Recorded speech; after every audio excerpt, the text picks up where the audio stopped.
যাও গোপাল। গোপাল, এবার তোমার চাকরি গেল। এবার তুমি কি করবে? কি করবে? দৌড় ঝাঁপে ফাঁকিবাজি? হ্যাঁ?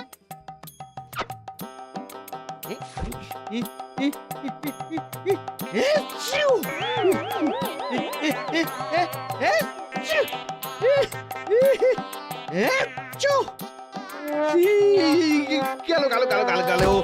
সবাই প্রস্তুত? 1 2 3।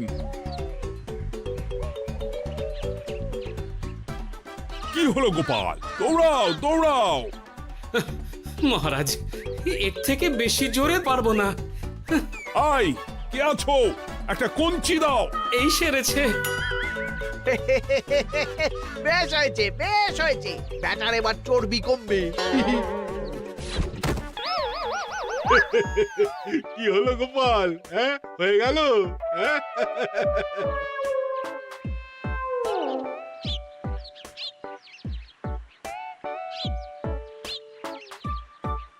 এই গুলটে, উঠি, আমাদের দাদু উল্টে গেছে।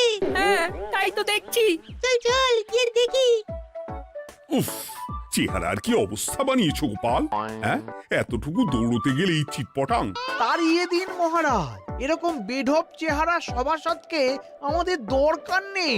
না না, তা বললে হবে নাকি গোপাল? তুমি এক্ষুনি বাড়ি চলে যাও, কালকে আবার মাঠেই দেখা হবে। এই দাদু, বাড়ি চলো। ওরে বাবারে,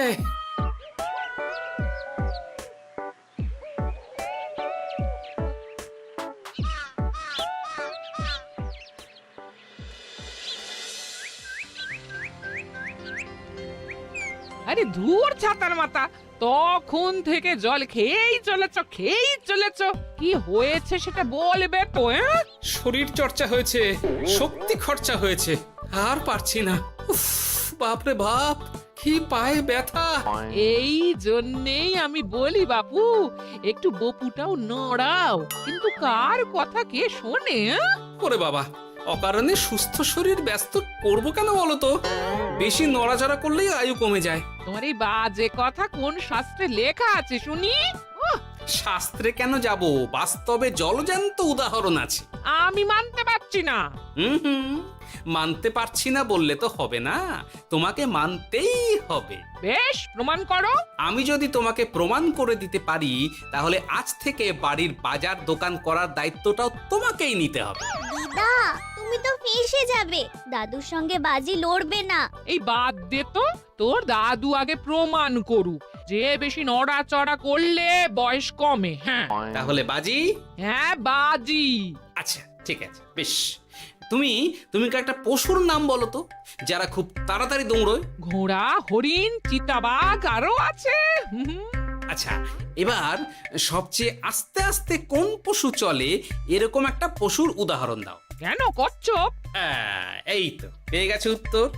এবার তুমি বলো তো, কচ্ছপ কত বছর বাঁচে, আর ঘোড়া, হরিণ, চিতাবাঘ এরা কত বছর বাঁচে? চিতাবাঘ, ঘোড়া কেউই 30 বছরের বেশি বাঁচে না, কিন্তু কচ্ছপ 300 বছরও বেঁচে থাকে। হেরেছে, হেরেছে। আমার বউ হেরেছে। উফ, জীবনের কত বড় চাপ নেমে গেল। হ্যাঁ, এই তুমি আমাকে এভাবে হারালে? তখনই বললাম দাদুর সঙ্গে বাজি লড়তে যেও না। নাও, এবার খেলা সামলাও।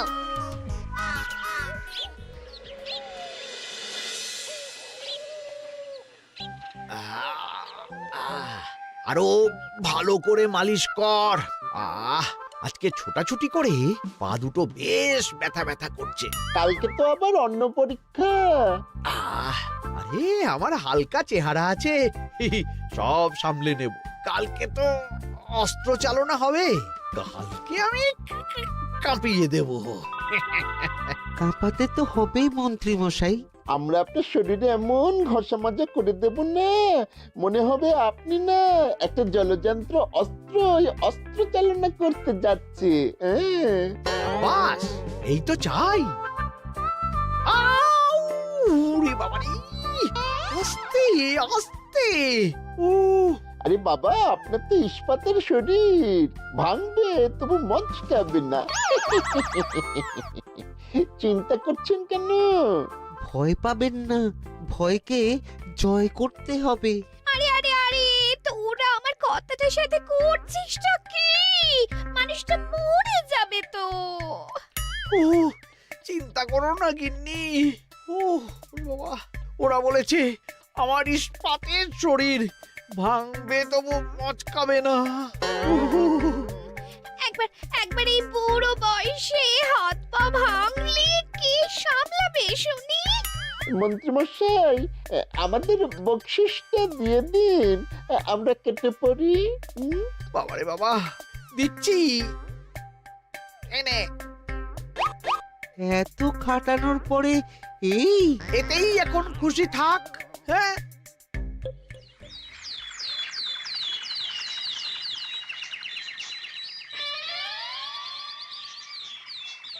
এবার তোমাদের সকলকে অস্ত্র শিক্ষা দেওয়া হবে। উফ, রোজ রোজ কি জ্বালাতনে পড়েছি, বাপরে বাপ। বাবা মা কাউকে ডাকার দরকার নেই। ভালো না লাগলে রাজসভা চাকরি ছেড়ে চলে যাও। মহারাজ, এটা তো উচিত নয়। যে যেটাই পারদর্শী তাকে সেটাই করতে দিন না। একটা বাঁদরকে যদি আপনি বলেন শিকার করে মাংস খেয়ে দেখা, সে কি পারবে মহারাজ? মহারাজ, গোপাল একটু বেশি কথা বলছে, ওকে আপনি বের করে দিন। আমি তোমার কথায় গলবো না গোপাল। তোমাদের সবাইকে এখন অস্ত্র শিক্ষা শিখতেই হবে। কর্তার ইচ্ছায় কর্ম। এখন তো আমার আর কিছুই বলার নেই। তাহলে আর দেরি কেন? তোমরা সবাই একটা করে ঢাল আর একটা করে তলোয়ার তুলে নাও। সেনাপতি, বলুন মহারাজ। তুমি সকলকে অস্ত্র শিক্ষা দেবে, তলোয়ার চালানো শেখাবে। এক এক করে প্রত্যেকে তোমার কাছে যাবে আর এক এক করে তুমি সবাইকে তলোয়ার চালানো শেখাবে। আচ্ছা মহারাজ, তাহলে ওই সবার প্রথমে চলে আসুন মন্ত্রী মশাই। হ্যাঁ, আমি প্রস্তুত। আমার শরীর ইস্পাতের মতো, ভাঙবো তবু মচকাবো না।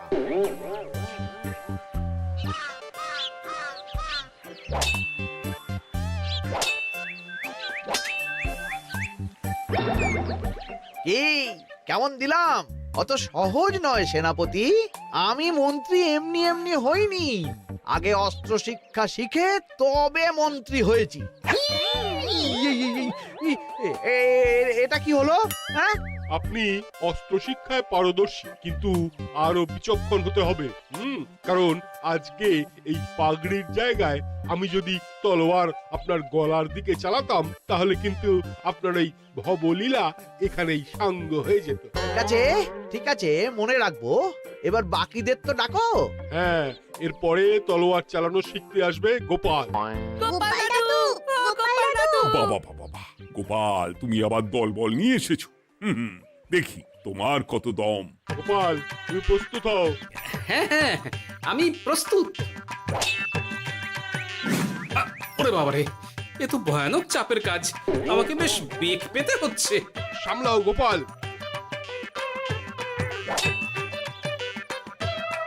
না, আমাকে অন্য রাস্তা দেখতে হবে।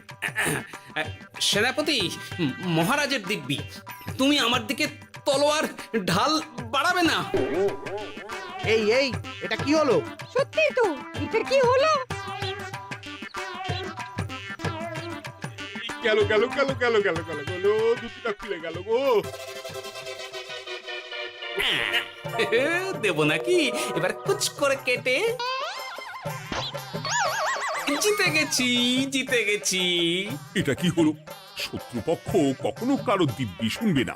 আর সেনাপতি, তুমি কি ওখানে দাঁড়িয়ে দাঁড়িয়ে মজা দেখছো? আমি কি করব মহারাজ?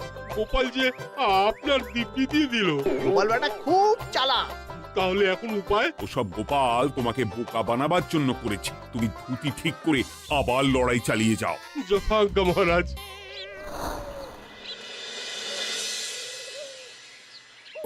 কিরে ন্যাপলা, তোদের দিদা আমার জন্য কি রান্না করে পাঠিয়েছে রে? এই তো ভাত, আলু সেদ্ধ, এই পুঁই শাকের ঝোল আর রুই মাছের ঝাল। আর তোদের যে তোষক, বিছানার চাদর আনতে বলেছিলাম, এনেছিস তো? ওই তো দাদু, কুটির কুড়িতে আর বাকিরা সবাই ধরাধরি করে নিয়ে আসছে। ব্যাস, তাহলে তার কোনো চিন্তা নেই। খেয়ে একটা জব্বর ঘুম দেব, কারণ এখানে যা রঙ্গ দেখছি তাতে বিকেল হয়ে যাবে। তলোয়ার শিক্ষা আজকের মতন এটুকুই থাক। এবার শুরু হবে বল্লম শিক্ষা। সবাই আবার আগের মতন সারিবদ্ধভাবে দাঁড়িয়ে পড়ো।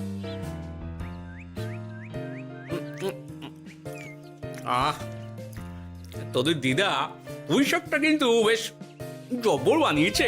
তোদের দিদার হাতের রান্নার কোনো তুলনাই নেই। আহা কি স্বাদ! এ কি, গোপাল আবার কোথায় গেল? এই তো মহারাজ, আমি এখানে ওই পুঁয়ের ঝোল আর রুইয়ের ছাল দিয়ে ভটকাচ্ছি। এসব কি মাঠের মধ্যে খাওয়া?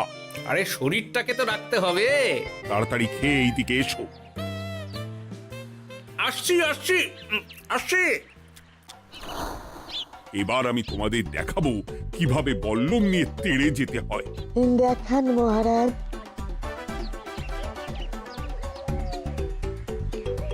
এ তো খুবই সোজা মহারাজ। ঠিক আছে, তাহলে বল্লম নিয়ে তেড়ে যাও দেখি। দিন, আপনার হাতের বল্লমটাই দিন।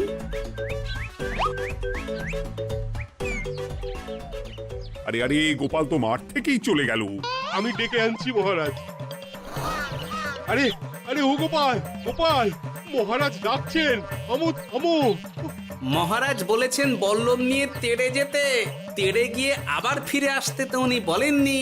আরে এ তো মহা মুশকিল। উনি এক্ষুনি তোমাকে মাঠে ফিরতে বললেন।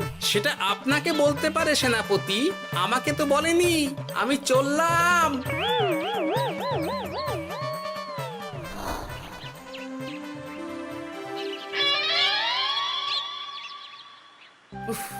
বাবারে বাবা, কি ঝক্কি! অনেক বুদ্ধি করে মাঠ থেকে খাটে চলে এসেছি। আমি আর উঠছি না। এ কি বলি, তোমাদের তো এখন অস্ত্র শিক্ষা নেওয়ার কথা। হ্যাঁ, তোমার বলা নেই কোয়া নেই, অমনি বাড়ি চলে এলে।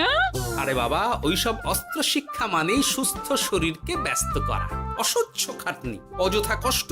কষ্ট করলে তবেই কেষ্ট পাওয়া যায়। হ্যাঁ, তোমায় আমি আগেও বুঝিয়েছি, যেখানে বুদ্ধি কথা বলে সেখানে দেহের শক্তি নীরব দর্শক গিন্নি। আরে বাবা, সে না হয় বুঝলাম, কিন্তু মহারাজ তো ভালোর জন্য সবাইকে অস্ত্র শিক্ষা দেওয়ার চেষ্টা করছে না? আরে বাবা, যার যা কাজ তাকে সেটা করালেই পারে। মহারাজ তো সেটা বুঝতেই চাইছেন না। আমি এখন ঘুমো।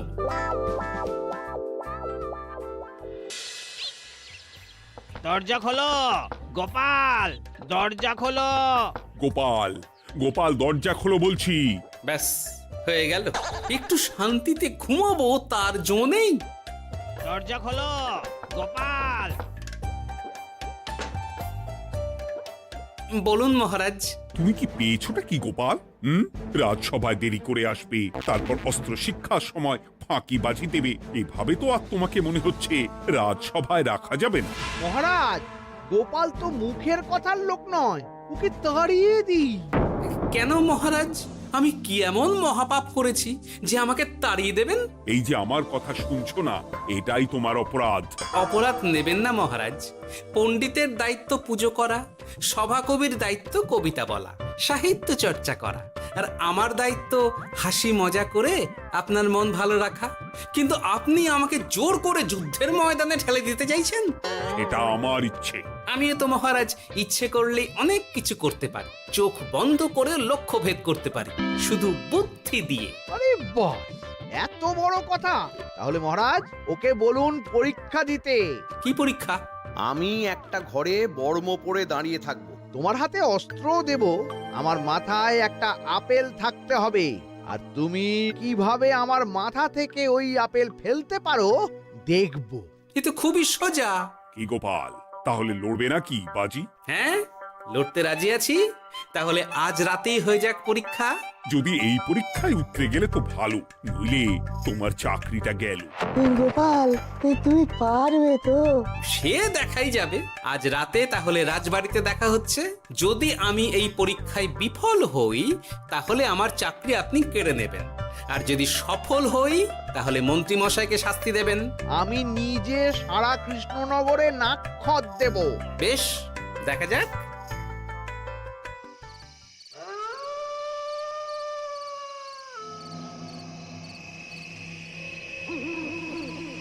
কি মন্ত্রীমশাই, ব্যবস্থা সব ঠিকঠাক হয়েছে তো?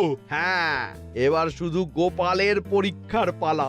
আমি তাহলে বাইরে গেলাম। গোপালকে পাঠিয়ে দিচ্ছি।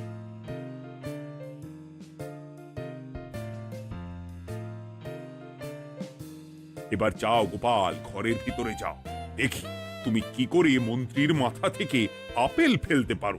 আপনি তো শুধু আমার চোখ ঢেকেছেন, আমার নাক মুখ কানও ঢেকে দিন, যাতে ঘ্রাণেন্দ্রিয় শ্রবণেন্দ্রিয়েরও সাহায্য না নিতে পারি। বেশ, তাহলে তাই হোক। আয়, কে আছো? গোপালের মুখ নাক আর কান ঢাকো। যথাজ্ঞা মহারাজ। একটু একটু মোটা কাপড় দিয়ে নাক মুখ ঢাকো, হ্যাঁ, যাতে সেভাবে আপেলের গন্ধ না পাই। বেশ বেশ।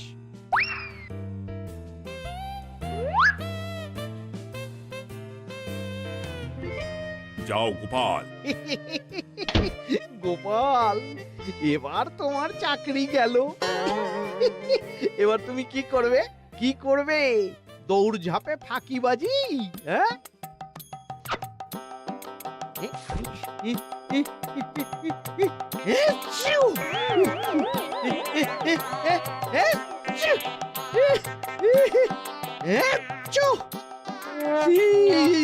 গেল গেল গেল গেল গেল, আপেল পড়ে গেল।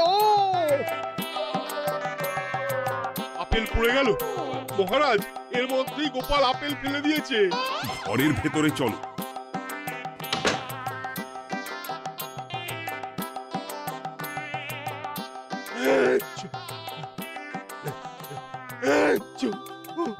বাবারে, এ কি? ওরে বাবারে বাবা, কি ঝাঁজ! ওরে বাবারে বাবা! কি মহারাজ, দেখলেন তো গোপালের চমক? অস্ত্র ছাড়াই আপেল ফেলে দিলাম। এ কি? এটা তো তুমি নীতি বিরুদ্ধ কাজ করেছো। সারা ঘরে নস্যি ছড়িয়ে দিয়েছো। মহারাজ, হাঁটতে গিয়ে আপেল পড়ে গেছে। এবার সারা কৃষ্ণনগরে নাকখত দিতে হবে। সত্যি সত্যি গোপাল, বুদ্ধিতে তোমার জুড়ি মেলা ভার। আমার নাম গোপাল ভাঁড়। একটা কথা মনে রাখবেন, কেউটে সাপের লেজে পা দেবেন না, আর গোপালের কাজে বাধা দেবেন না। যে কাজ বুদ্ধি দিয়ে করা যায়, তার কাছে শক্তি ছোট্ট শিশু মাত্র। সত্যি গোপাল, আজ তুমি সেটাই প্রমাণ করে দিলে। আর আজ থেকে তোমাকে তোমার ইচ্ছার বিরুদ্ধে খাটাবো না।